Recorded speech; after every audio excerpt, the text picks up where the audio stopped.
Welcome back, troglodytes, to your daily dose of guitar information, the Trogly's Guitar Show. We've got a sponsored review demo unboxing video today, and this is of a company that a lot of people have been asking me to check out. So when they reached out to me and said, hey, do you want to check this thing out? I was like, yeah, might as well.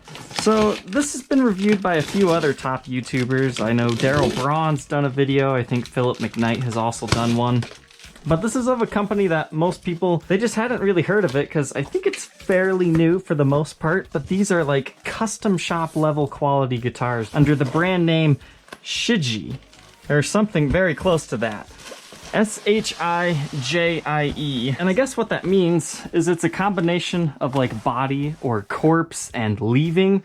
So it has something to do with like becoming immortal or something, I think is the best way. There's a lot of different ways you could take those words. But here it is. That's kind of a neat little gig bag. It's heavily padded. And these guys mainly sell things on AliExpress, so if you are interested in one of those, I will leave a link down in the description to both their website store as well as their AliExpress location, because I think AliExpress is the only place you can actually buy these, outside of contacting them directly. So what fell out here? Before we get into the guitar, let's take a look at the case candy. It looks like this is our tremolo bar. That's a nice little pick holder. I've seen things similar to this. It has their brand labeled in it, S-H-I-J-I-E Guitars.com. You can get a little bit of flame figuring within that little pick holder. Nice.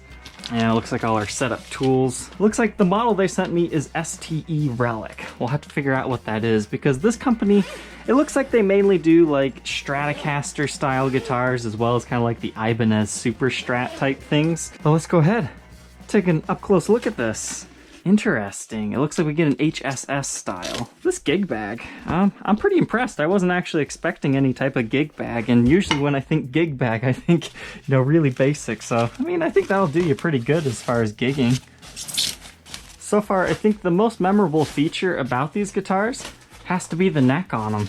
They've got roasted maple necks, so it might look like mahogany, but roasted type guitars are very popular right now.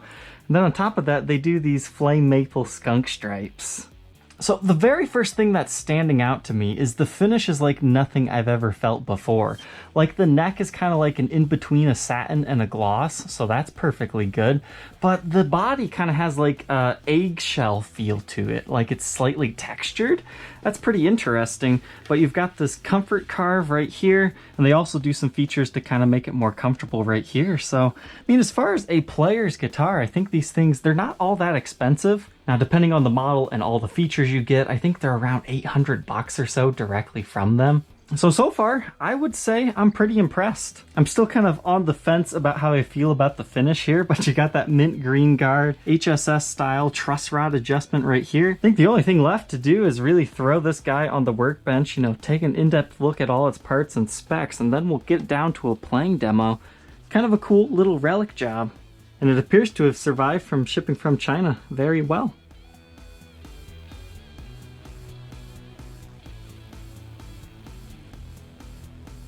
Oh my goodness, guys. Normally I do the playing demo after this, but I did it before because I just wanted to make sure that I didn't mess up the setup and I wanted to give them a fair opportunity. This thing, it's worth the hype.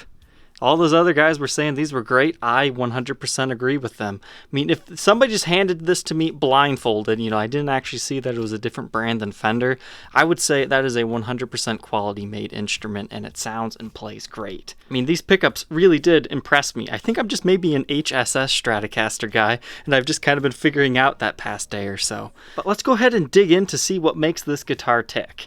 So first off, I really want to emphasize this eggshell finish. I mean, you can see the texture there. I'm not saying eggshell white like the color. I'm talking like it actually feels like the outside of an eggshell. And that's kind of interesting because it has the properties of like a satin finish while still feeling slightly glossy at the same time. I've just never ran into this on a guitar. And I like on the aging areas how it doesn't necessarily feel different. And as far as aging jobs go, I would say this one's tasteful. They got a little bit right here, you've got some on the edges. It's nothing egregious or something that looks completely out of place. It's all in the right areas. And I'm very, very picky with aging jobs. That's why I don't do many aged fenders. And I like the fact that they just left the neck alone. I mean, they could have, worn away some of the lacquer here if they wanted to, but it's just completely bare. But these bodies are made of two-piece alder, and I think that's another reason why they age them, because they want you to see what's underneath it. Because sometimes you get some low-quality woods on these Chinese import guitars. But that's the thing about China. The only reason why they usually are known for like the inexpensive budget beginner things is because that's what manufacturers tell them to make. They can make, high-end guitars too. But this is pretty cool under here. They've got their shielding job down pat. Now, one downside I could see to this, if you wanted to transform this into like a triple H or an HSH, you could not do that without additional routing. So you're stuck with the single coil in the neck and middle, and the bridge is routed out for the humbucker. The pickups, I didn't know if these were going to be good at all. They're called Custom 62s in the neck and middle, and says those guys are made in Japan. And the bridge pickup, they call that the Custom 59. You'll hear these in the playing demo. You do not need to change these pickups out. They are worthy of staying in. That's all I've got to say.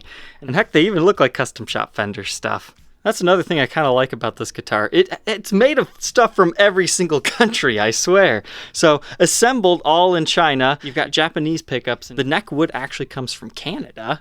I'm not sure where they get the body wood and stuff from. And our pots come from Korea. I think it would be a good idea for them to upgrade to CTS pots. I'm sure it wouldn't be that much more expensive, because that'd be one more thing to go, oh wow, this has that.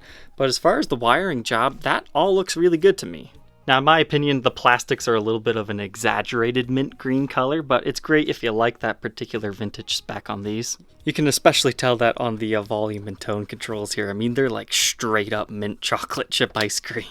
But nothing too fancy here, just a 5-way toggle switch with all your usual locations. But take a look at this bridge. It's based off of like Fender's 2-point synchronized tremolo system. It's got the Shijie branding. But this bar makes me happy. So inside here, you actually have some threading. And it just looks like the standard push-in style one, right? But you push that in, and then you can screw it around until it's completely tight, or you can just leave it loose like that. But I was trying to yank it out here, and it's like, why is this not coming out? I didn't realize, it was also one of the screw-in bars. So it's kind of like a combination of the best of both worlds there. Very cool. That appears to secure to the body with 3 screws right there, and then it looks like we might even have some sort of a metal insert that leads it up into here, and then it's just a 6 saddle system. And inside our output jack cavity, we can't see through to the wood anywhere, but just, standard output jack stuff. Now, as far as the pickup readings, the bridge is 8.29 k ohms. These two together looks like 3.53. Just our middle position, about 6. Probably what, 3-ish? Yep. And then up here, about 6 again. Now, the only thing I do have to say is this bridge pickup was slightly microphonic, like I could hear it trying to do that feedback squeal thing. My setup tends to make a lot of pickups try to squeal anyways, but I thought it sounded really good. And from the factory, these come stock with Diodario 10s. But that about pretty much covers all the specs on our body here. So now let's move on to the neck. Again, the truss rod is in here, kind of like the high-end Stratocasters had not too long ago before they switched back out. A lot of people tend to like these truss rod wheels because you don't have to take the neck off to do the adjustments. It's not up here, so it looks kind of traditional. And once again, this is a roasted maple neck, and it's, a neck fretboard combination here. And they use Jescar fret wire, and it's made of nickel, and they call it the 2.17 millimeter. I mean, these are pretty tall frets in my opinion. You can definitely do some very good bending on these. I found it very comfortable. And stock right out of the box, I was impressed by just how polished they were. Most times I have to do some sort of polishing myself, but that's even after I've played it for a little bit. Nice. And if you're looking for compound radius, this one does not have this, but it does have an even 12 inches up and down the neck. As far as our neck specs go here, it looks like 1.66 inches. The 12th, 2.08. They're calling this a C-shaped neck. It starts at 0.9 at the first fret neck depth. We're rocking 0.92. Very nice. And one more thing I want to touch upon. It looks like they're actually using real mother-of-pearl dot inlays because they do that, shine in the light, that pinkish hue color. It's not really coming across too well in the camera, but trust me, they do. As far as the headstock, you've got your branding, and it says Custom Guitars. Then that says Crafted for Comfort, and that's basically their whole big thing. They want to make, custom shop level quality guitars, but they're still lightweight and affordable. And so far, I've got to say, they've done exactly what they've set out to do. I am surprised at the price point of this. I know it's a sponsored video. I'm supposed to, talk the product, make it sound good, but I mean, seriously, check one of these things out. I am blown away by what you can get for this price. Usually there's at least one aspect to the guitar that I can kind of nitpick a little bit. Besides the finish being a little bit weird, this was great right out of the box. I mean, the action might have been a little bit too low. There was some light fret buzzing, but as far as the actual fret work, no fret sprout, and it's super rounded fret edges. They really are making quality guitars here. A few other small things is the tuning. I mean, the tuners feel really good to turn, but I did have to tweak with this a little bit to get it completely steady. Now, that might just be because I'm not really good with the Strat tremolo system. And the output jack on this thing, it literally eats your cable. I was trying to get it out for the longest time. It's like stuck in there. So that can be both a good and a bad problem to have. As far as the back of the guitar, again, you've got a light aging job right here and right there. Just around the average, usual locations, nothing too crazy. And here's what our trem block looks like. Very big, very substantial. And this is how it came stock from the factory. I have not touched that at all. As far as the strap buttons go, I mean, they're the regular stuff and all in the regular locations. But you get the cool branding with a nice little comfort cut right there. Not quite the Strat Ultra shape going on here, but they do have that little carve right there. But I really adore this feature. Flamed maple within your roasted maple. That's how they cap off that truss rod cavity. It's just a nice little touch that they have on all these guitars. It kind of breaks up the monotony, and if they would have just went with the traditional walnut skunk stripe, you wouldn't have been able to see it because the roasted maple kind of looks like mahogany or walnut. And lastly, we can see our Kluson style tuners here, and you've got your serial number right there. Stratocasters aren't typically too heavy, but this one weighs 8 pounds, 2.4 ounces. So let's go ahead and hear how it sounds.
So what are my final thoughts on this guitar?